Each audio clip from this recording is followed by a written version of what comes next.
दोस्तों, एक सरकारी टीचर अपने घर में बैठा हुआ है। उसके साथ उसका प्यारा सा बच्चा भी है। वो दोनों किसी का बेसब्री से इंतजार कर रहे हैं।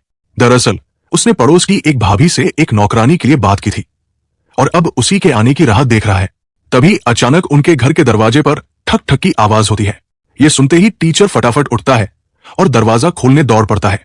लेकिन जैसे ही दरवाजा खुलता है, सामने खड़ी नौकरानी को देखकर टीचर की आंखें फटी की फटी रह जाती है। वो हैरान परेशान हो जाता है। दूसरी तरफ वो नौकरानी भी टीचर को देखते ही सन्न रह जाती है। उसकी आंखें भी चौड़ी हो जाती है और वो कुछ बोल ही नहीं पाती।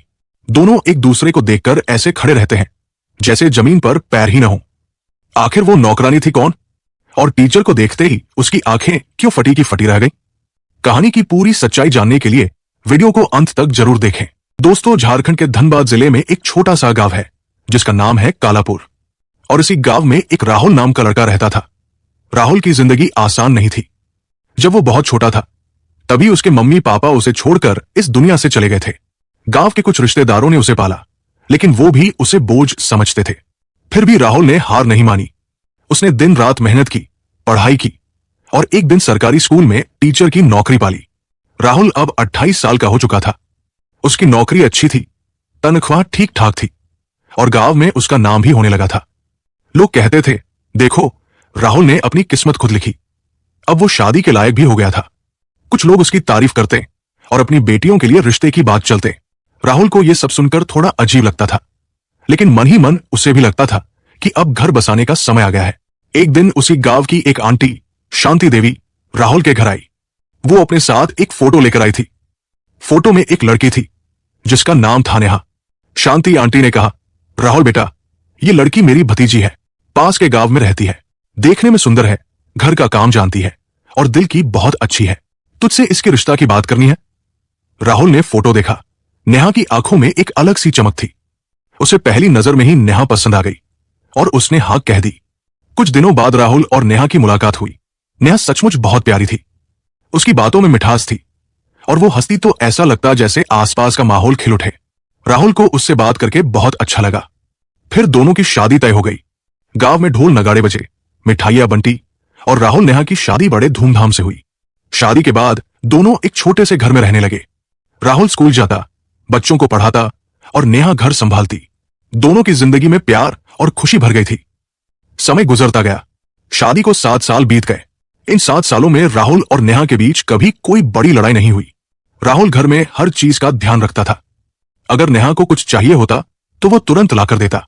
उनकी जिंदगी में एक और खुशी आई जब उनके घर एक बेटा पैदा हुआ। उसका नाम रखा गया आरव। आरव 4 साल का हो गया था। वो बहुत शरारती था, लेकिन उसकी मुस्कान देखकर राहुल और नेहा की सारी थकान दूर हो जाती थी। नेहा अब घर पर रहती थी और आरव की देखभाल करती थी, जबकि राहुल स्कूल में बच्चों को पढ़ाने जाता था। सब कुछ ठीक चल रहा था। राहुल को लगता था कि उसकी जिंदगी अब पूरी हो गई है, लेकिन जिंदगी में कुछ भी हमेशा ठीक नहीं रहता। एक दिन राहुल अपनी ड्यूटी से घर लौटा। वो थका हुआ था, लेकिन आरव को देखकर उसका चेहरा खिल गया। वो नेहा से बोला, आज स्कूल में बच्चों ने बहुत शोर मचाया, लेकिन सब ठीक रहा। नेहा ने मुस्कुराकर जवाब दिया, लेकिन उसकी मुस्कान में कुछ कमी थी। राहुल ने ध्यान नहीं दिया। वो सोफे पर बैठ गया और आरव को गोद में ले लिया। तभी नेहा ने कुछ ऐसा कहा जिसे सुनकर राहुल का दिल धड़कना बंद हो गया। नेहा बोली, राहुल, मुझे लगता है कि अब हमें एक दूसरे से अलग हो जाना चाहिए। राहुल को लगा जैसे किसी ने उसके सीने पर हथौड़ा मार दिया हो। वो हक्का बक्का रह गया। उसने कहा, नेहा, ये क्या बोल रही हो? मजाक मत करो। लेकिन नेहा का चेहरा देखकर साफ पता चल रहा था कि वो मजाक नहीं कर रही थी। उसने फिर कहा, मैं मजाक नहीं कर रही, मुझे तुमसे तलाक चाहिए। राहुल के पैरों तले जमीन खिसक गई। उसका दिमाग सुन्न हो गया। वो समझ नहीं पा रहा था कि ये अचानक क्या हो गया। उसने नेहा से पूछा, नेहा, ऐसा क्या हो गया? मैंने क्या गलती की? कुछ तो बताओ। लेकिन नेहा चुप रही। उसने बस इतना कहा, मुझे तुम्हारे साथ नहीं रहना। राहुल का दिल टूट गया। उसने सोचा कि शायद नेहा का मूड खराब है, लेकिन जब अगले दिन भी नेहा ने वही बात दोहराई तो राहुल को यकीन हो गया कि वो सचमुच तलाक चाहती है। राहुल परेशान हो गया। उसके घर में कोई बड़ा बुजुर्ग नहीं था जो इस मसले को सुलझा सके। वो अकेला था। उसने नेहा से बार बार पूछा, क्यों, क्या वजह है? लेकिन नेहा कुछ नहीं बोली। उसकी चुप्पी राहुल को और परेशान कर रही थी। आखिर में राहुल ने नेहा के मायके वालों को फोन किया। उसने नेहा के पापा को सारी बात बताई। नेहा के पापा रामलाल जी ये सुनकर हैरान रह गए। उन्होंने कहा, राहुल बेटा, ऐसा क्या हो गया जो नेहा ये सब कह रही है? हम अभी आते हैं। नेहा के मम्मी पापा गाँव आए। उन्होंने नेहा से पूछा, बेटी तुझे क्या हुआ? राहुल इतना अच्छा इंसान है, फिर तलाक क्यों? लेकिन नेहा ने अपने मम्मी पापा को भी कुछ नहीं बताया। वो बस कहती रही, मुझे तलाक चाहिए, फिर मैं आपके पास आ जाऊंगी। रामलाल जी और उनकी पत्नी शीला बहुत परेशान हुए। वो नेहा से बार बार पूछते, लेकिन नेहा टस से मस न हुई। एक दिन शाम को नेहा ने अपना सामान बांधा। उसने आरव को राहुल के पास छोड़ा और कहा, राहुल अब मैं जा रही हूं। राहुल ने उसे रोकने की कोशिश की। वो बोला, नेहा रुक जाओ, अगर मुझसे कोई गलती हुई हो तो बता दो, मैं सुधार लूंगा। अपने बेटे की खातिर रुक जाओ। लेकिन नेहा ने उसकी एक न सुनी। वो अपने मायके चली गई। राहुल अकेला रह गया। उसकी आंखों में आंसू थे और दिल में सवालों का तूफान। नेहा के मायके में भी हंगामा मच गया। उसका बड़ा भाई रोहन गुस्से में था। उसने नेहा से कहा, तुझे क्या हो गया है? राहुल जैसे पति को छोड़कर तू यहां क्यों आई? कुछ तो बता। लेकिन नेहा अपने भाई को भी कुछ नहीं बोली। रोहन ने गुस्से में उस पर चिल्लाना शुरू किया, लेकिन तभी रामलाल जी और शीला ने उसे डांटा। शीला बोली, रोहन चुप रह, ये हमारी बेटी है, अगर यहां रहना चाहती है तो रहने दो। नेहा धीरे धीरे अपने मायके में जम गई और उसने वहां से ही तलाक का केस डाल दिया। इधर राहुल अब पूरी तरह से टूट चुका था। वो तलाक नहीं देना चाहता था, लेकिन नेहा की जिद के आगे उसे हार माननी पड़ी। कोर्ट में तलाक हो गया और नेहा को तलाक के एवज में 15 लाख रुपए मिले। अब वो अपने मायके में अकेले रहने लगी। इधर राहुल भी अपने बेटे आरव के साथ अकेला रह गया। शुरू में उसने पड़ोसियों की मदद ली। गांव की एक आंटी माया आरव को संभालती थी जब राहुल स्कूल जाता था। लेकिन फिर राहुल ने फैसला किया कि वो आरव को अपने साथ स्कूल ले जाएगा और उसने आरव का दाखिला उसी स्कूल में करवा दिया जहां वो पढ़ाता था। समय बीतता गया।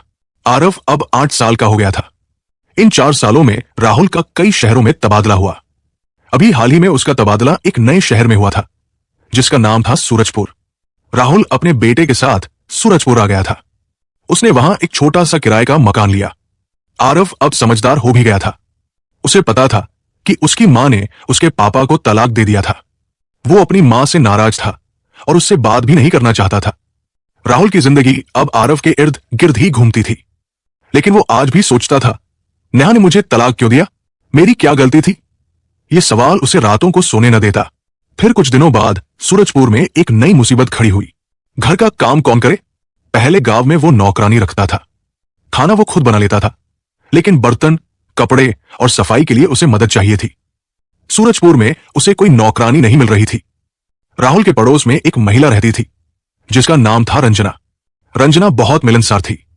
राहुल ने एक दिन उससे बात की। वो बोला, रंजना जी, मुझे एक नौकरानी चाहिए। आप यहां पुराने हैं, क्या कोई मदद कर सकती है? रंजना ने हंसकर कहा, हाँ राहुल, चिंता मत करो, एक नौकरानी है, मैं उससे बात करूंगी।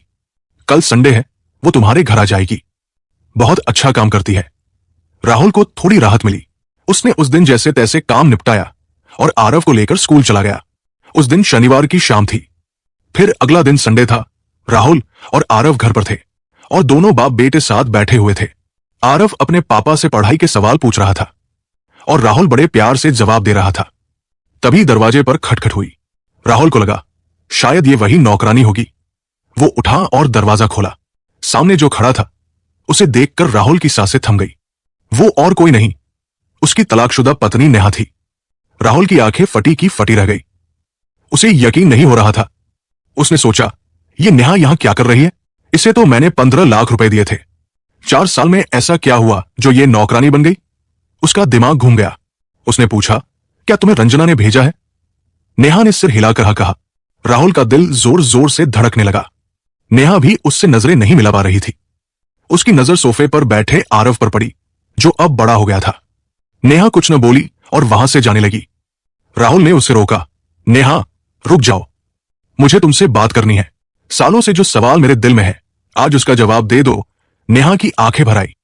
वो फूट फूट कर रोने लगी। राहुल उसे अंदर ले गया। उसने पानी पिलाया और चुप कराया और आरव को बाहर खेलने भेज दिया। फिर दोनों बैठकर बात करने लगे। राहुल बोला, नेहा सच बता, तुम नौकरानी क्यों बन गई? मैंने तुम्हें इतने पैसे दिए थे और मुझे तलाक क्यों दिया था? आज तक ये सवाल मुझे परेशान करता है।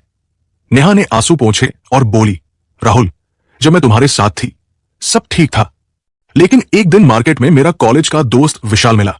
वो मुझ पर लाइन मारने लगा। उसकी तारीफों में मैं बहक गई। उसने कहा कि तुम राहुल को तलाक दे दो, मैं तुमसे शादी कर लूंगा। मैंने उसकी बात मान ली। तलाक के बाद जब मैं विशाल से मिली तो उसने मुझसे गलत हरकत करनी चाहिए। मैंने मना किया तो उसने कहा, मैं तो बस तेरा फायदा उठाना चाहता था। मैं टूट गई और मायके लौट आई, लेकिन किसी को सच नहीं बता सकी। फिर कोरोना आया। मम्मी पापा बीमार पड़ गए। उनके इलाज में सारे पैसे खत्म हो गए और वो बच भी न सके। भाई रोहन मुझसे नाराज था। भाभी ने ताने मारे और आखिर में मायके से भी निकाल दी गई। मैंने नौकरी ढूंढी, लेकिन हर जगह लोग शोषण करना चाहते थे। फिर मैंने घरों में झाड़ू पोछा और बर्तन मांजने का काम शुरू किया। यहां कोई मुझे नहीं जानता। रंजना ने तुम्हारा नाम लिया तो मैं चली आई। ये कहकर नेहा फिर रो पड़ी। राहुल को उस पर तरस आ जाता है। उसने कहा, नेहा, जो हुआ उसे भूल जाओ। तभी नेहा जाने लगी, लेकिन राहुल ने उसे रोका और कहा, कहां जा रही हो? मेरे घर काम करो, पैसे दूंगा। नेहा बोली, मैं फ्री में भी तुम्हारे घर में काम करूंगी, ताकि बस अपने बेटे को देख सकूं। राहुल ने कहा, नहीं, पैसे लो। नेहा चुपचाप राहुल की बात मान गई और वो वहां काम करने लगी। लेकिन कुछ दिन बाद राहुल उसे देखकर सोचने लगा, क्यों ना नेहा को फिर से अपनाऊं।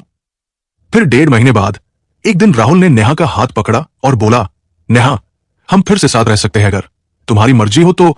नेहा की आंखों में आंसू आ गए। वो राहुल के पैरों में गिर पड़ी। अगर ऐसा हो तो मैं तुम्हारा एहसान कभी नहीं भूलूंगी। फिर दोनों ने मंदिर में दोबारा शादी कर ली। आरव को पहले गुस्सा आया, लेकिन राहुल ने उसे समझाया। धीरे धीरे वो नेहा को माफ कर देता है। अब राहुल, नेहा और आरव सूरजपुर में खुशी से रह रहे हैं। ये कहानी सुनकर किसी को यकीन नहीं हो रहा था कि राहुल ने नेहा को फिर से अपना लिया है। दोस्तों, अगर आप राहुल की जगह होते तो क्या करते? और नेहा के बारे में आप सभी क्या कहना चाहते हैं? कमेंट करके जरूर बताना। साथ ही वीडियो पर लाइक करें और हमारे चैनल सच्ची कहानी। मिलते हैं अगली बार फिर से एक दिल को छूने वाली प्रेरणादायक सच्ची कहानी के साथ। जय हिंद, जय भारत।